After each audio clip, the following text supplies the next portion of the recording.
Hello mga kapatid, isang magandang araw sa inyong lahat. Ayan, no? So in-update natin itong flyover, no? Project, no? Ito po sa may Maa Junction, no? Ayan, nabalitaan kasi natin ito yung nag-viral, no? May nilagay na tarpaulin dito sa poste ng project na ito. Kaya dinaanan natin. At saka balita natin, tinanggal na ito, no? Wala na dun sa area yung poste. Yan, ipa-plus natin dyan sa screen. Kaya in-update na rin natin dahil po ay nag-update po talaga tayo dito. Okay, isang magandang araw sa inyong lahat. I hope nasa mabuti tayong kalagayan. Ayan, no? So tugon naman ng DPWH dun sa post na viral na yon, no, itinanggi ng DPWH ang delivery, no?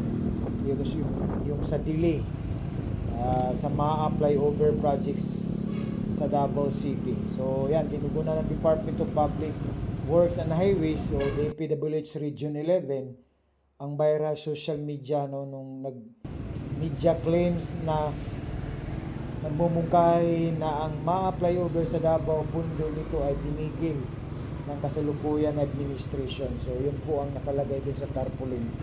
Kaya naghintay lang po tayo kung ano po ang tugon, no, ng DPWH nang nagkaroon na tayo ng mga kapatid, no, ng informations. Kaya nag-update na rin tayo.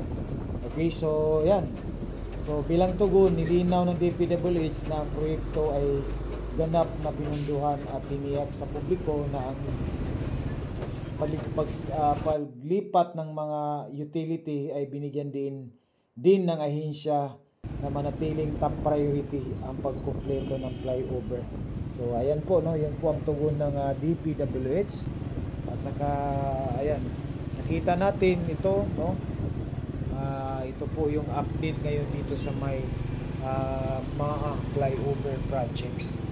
So papunta po tayo ng northbound, no. Ayan. So ayan po, yan po nakikita natin. So hanggang susunod muli. Maraming salamat sa panonood. Sa mga bago dyan, no, dito sa channel natin, Elroy Mix, no, paki-subscribe and like and share. And don't forget also to follow the notify bell, no. Paki-notify po yung bell para updated ko kayo lagi. Every now and then pag nag-update po tayo ng mga projects dito sa Davao City. Ayan.